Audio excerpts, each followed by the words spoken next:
পুৰণি পুখুৰীৰ কথকতা কল্পকাৰ গীতিমণি গোস্বামী বৰঠাকুৰ। স্থিৰ পুঙাত দৃষ্টি বন্ধা তেওঁৰ দুপৰৰ নিৰ্জনতা, কেওকাষৰ শুকান পথাৰ কেইখনৰ ৰিক্ততা, মূৰৰ ওপৰৰ আকাশখনৰ স্তব্ধতা, আটাইবোৰ যেন দৌ খাই পৰিছেহি দুলি থকা বৰশীৰ পুঙাটোত। জঁপিয়াই থকা শালিকীকেইটা, বতাহত বিয়পি থকা চিনাকি অচিনাকি গছ ফুলৰ সুবাস, মাকৰ অহাৰ চুপি থকা ছাগলী পোৱালীকেইটা একোৱেই চুব পৰা নাই তেওঁক। বৰশী টোপাই থাকি তেওঁ কি কথা ভাবে? মাছবোৰৰ কথা, পুখুৰীৰ কথা নে নিজৰ কথা? সেই বয়সত তাই একো বুজিব নোৱাৰিছিল। বেলজোপাৰ ওখ ঢিপত বহি তাই মাথো নিৰ্জনতা নামৰ শব্দটোৰ লগত প্ৰথম চিনাকি হৈছিল। ভৰিৰ পৰা মূৰলৈকে চিজিল ৰঙচুৱা হাত ভৰিৰ আদহীয়া মানুহজন আহিলে তাইৰ কিবা এটা ভাল লাগিছিল। ব্ৰেকব্ৰাছ কৰা ডাঠ চুলি একোছা, কাণৰ কাষত সোণালী বৰ্ণৰ দুই এডাল চুলিৰ ইস্ত্ৰি কৰা পৰিষ্কাৰ সাজৰ 50ৰ ঊৰ্ধৰ কম কথা কোৱা ভদ্ৰলোক। আচলতে মানুহজনতকৈ অধিক আকৰ্ষণীয় আছিল চাইকেলত ওলমাই অনা খাকী ৰঙৰ পেকেটটো আৰু তাত বিৰিঙি থকা তেলখিনি। খাকী পেকেটটো তাইৰ পিনে আগবঢ়াই দি জেওৰাত ওলমাই থকা বৰশীটোলৈ তেওঁ ঢাপলি মেলিছিল সন্মুখৰ পুৰণি পুখুৰীৰ বেলগছজোপাৰ তললৈ। আটা টোপ, কেঁচু টোপ যোগান ধৰাৰ দায়িত্ব তাই বৰ নিষ্ঠাৰে পালন কৰিছিল। তাৰ পাছত তেওঁ গোটেইবোৰ নিৰ্জনতা গাঁত সাৱটি বৰশী টোপাই বহি ৰৈছিল ঘণ্টাৰ পাছত ঘণ্টা। তাই কিবা এটা ক'ব খুজিলেও চুপ হৈ থকাৰ ইংগিত দিছিল। বৰশীত মাছ লগা তাই কাহানিও দেখা নাছিল। ঘণ্টাৰ পাছত ঘণ্টা এনেই বৰশী টোপাই বহি থাকি সুদা হাতেৰে তেওঁ ঘৰলৈ বাট বনাইছিল। এটা ডাঙৰ মাছৰ লগত যুঁজি থাকিব লগা হ'ল বুলি তেওঁ সদায় শুনাইছিল। মানুহজন তাইৰ মাকৰ সম্বন্ধীয় ককায়েক। পৰিয়াল বুলিবলৈ নাই, ককায়েকৰ লগতে থাকে। চাকৰি কৰিছিল, পিছে ৰাখি খাব নোৱাৰিলে। বহু বছৰ নিজানে নিতালে থাকি তিনিআলিত গুমটি দোকান এখন খুলিছিল।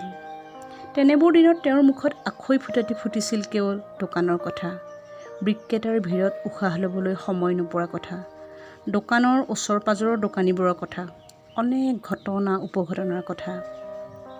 দীঘলীয়াকৈ বহুদিন পুখুৰী পাৰৰ নিৰ্জনতাত বৰশী টোপ যোগান ধৰাৰ কাম তাইৰো বন্ধ হৈছিল। বহু মাহৰ পাছত পুনৰ একেই ৰূপত একেই লোভনীয় খাদ্য সম্ভাৰ হাতত লৈ তেওঁ পুখুৰী পাৰত বৰশী টোপালেহি। একেই নিৰ্জনতা, পুঙাত আবদ্ধ স্থিৰ চকু, একেই কাহানিও বৰশীত নুঠা মাছৰ লগত যুঁজ-বাগৰ। গৰম বন্ধৰ দুপৰীয়া এটা শীতল পাতি পাৰি জিৰাই আছিল সকলোৱে ভাগে ভাগে। নামঘৰৰ বাটচৰাত পিতাকে বিচনী এখনেৰে গা বিচি বিচি বহি আছিল। দুপৰীয়া তাই টোপনি নাহে। হাতত বিচনী এখন লৈ তাই বায়েক মা-মন, ককায়েক মাকহঁতক এশবাৰকৈ বিচি থাকে। তাই নোখোৱাৰ বাবে মাকৰ টোপনি নাহে। যিহে অঘাইটং ছোৱালী, সন্মুখৰ ভৰা পুখুৰীটোক লৈ কিবা এটা শংকা সদায় মনত লাগি থাকে তেওঁৰ। ঘপককৈ তেওঁ আহি ওলালেহি। গাটো ঢাকি মাকো পাটিৰ পৰা উঠি আহিল। নানা কথা, মামলা মোকদ্দমা, কৰ্ট কাছাৰী, তাই একো বুজি নাপালে। শুব লগোৱা নোহোৱাৰ বাবে তাই ৰক্ষাহে পালে। খাকী পেকেটটো হাতত লৈ তাই প্ৰাণ ভৰি শুঙি চালে। কিছু সময়ৰ পাছত তেওঁ বায়েক মা-মনক বিচাৰি তাইৰ কোঠা পালেগৈ। চাহ বনা মা-মন, চাহ বনা।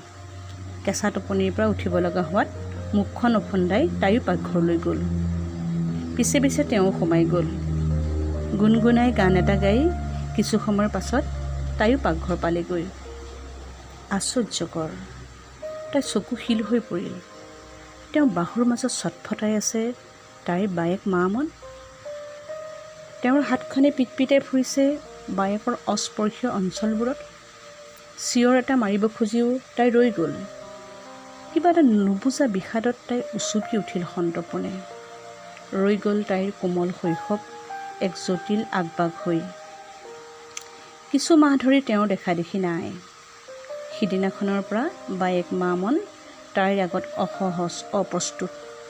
অসহায় বোবা চাৱনীৰ বায়েকৰ। অজস্ৰ কথা, অনেক প্ৰশ্নৰ উথপ-থপ তাইৰো কোমলমতীয়া মনৰ চঞ্চলতাক ধীমান কৰি তুলিলে। আকৌ এবাৰ আঘোণমহীয়া নখ ৰাতি হাতত খাকী টোপোলাৰ হাতত লৈ তেওঁ ওলালেহি।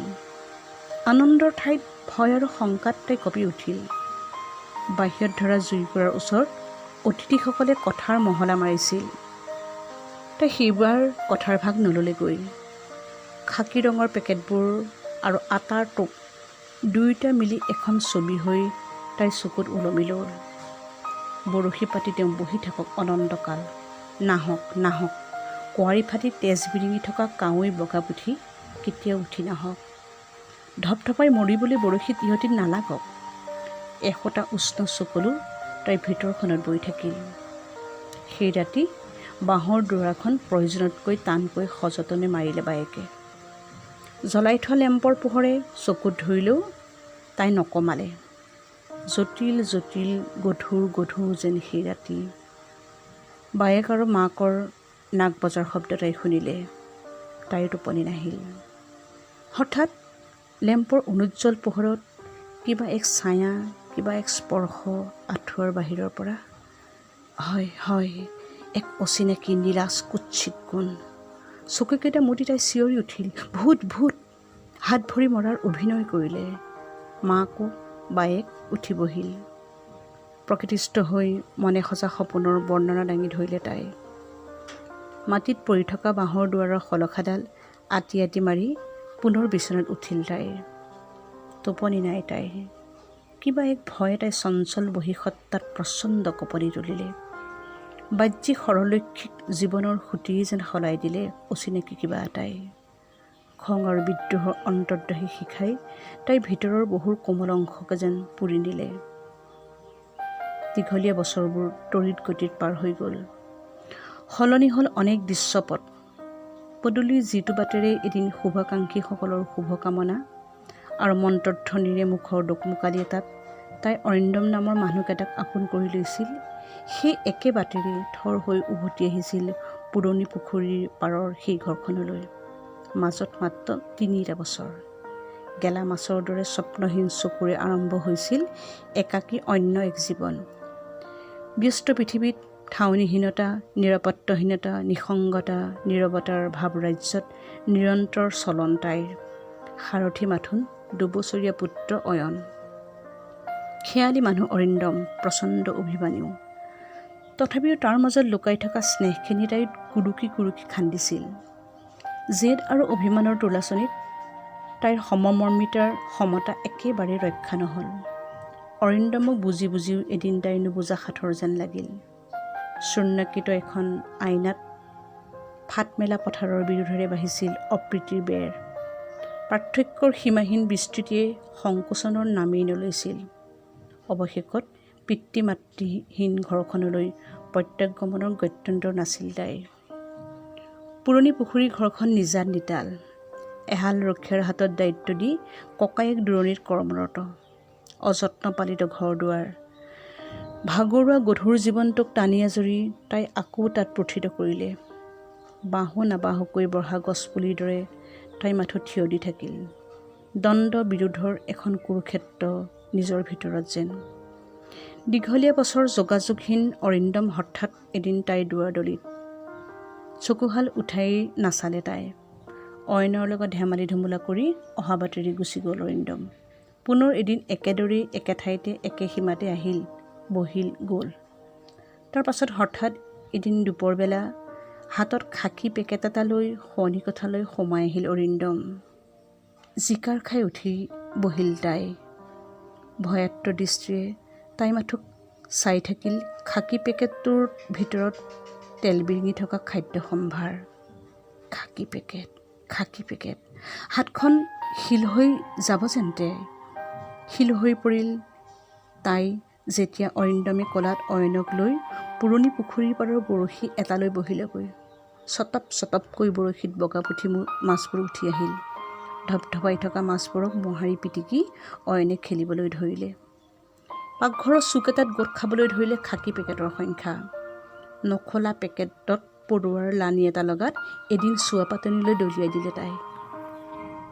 শৈশৱক মধুৰ স্মৃতিক দাহ কৰি অধিক পুৰঠ আৰু আত্মসচেতন কৰি তোলা সেই পঞ্চাযুদ্ধৰ ব্যক্তি আৰু তাইৰ সন্তানৰ পিতৃ অৰিন্দম ক'ৰবাত যেন একাকাৰ হৈ যাব খুজিছে।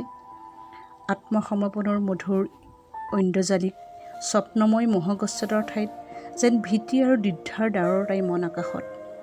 ক'ৰবাত যেন মিলি গৈছে 40 বছৰৰ আগৰ খাকী পেকেটৰ ইংগিতময়তা। মঙহৰ বেহাত যেন চটফটাই ফুৰিছে তাই ভাৱ কোমল প্ৰাণৰ কাতৰতা। হঠাৎ কি জানো হ'ল তাই, বিচনাৰ পৰা উঠিলেই মূৰটো আচন্দাই কৰা হ'ল। ৰখীয়াহালে আলপৈচান ধৰিলে। হুৰমূৰকৈ আহি অৰিন্দমো তাইৰ বিচনাৰ কাষত বহিলেহি। সৰসৰকৈ চকুপানী সৰিছে চকুৰ পতাৰ পৰা তাই। খুন খাই থকা দ্বিধাগ্ৰস্ততাৰ শিলবোৰ খহি পৰিছে তাইৰো। চকুত চকুত থৈ তাই অৰিন্দমক পঢ়ি চালে। নহয় নহয়, সুযোগ সন্ধানী চিকাৰী নহয় তেওঁ। শৈশৱক গধুৰ কৰা খাকী পেকেটৰ গৰাকী নহয় তেওঁ। জীৱন যুদ্ধত আউল লগা অথবা সময়ৰ যত ভাঙিব খোজা এজন ভাগৰুৱাহে। সাঁচতীয়া কিছু দৰত বুকুৰ পৰা নামি আহি তাইৰ হাত পালেহি। স্নেহভৰা হাতখনেৰে তাই অৰিন্দমৰ হাতখন চুই চালে। উষ্ণ, বলিষ্ঠ আৰু নিৰাপদ।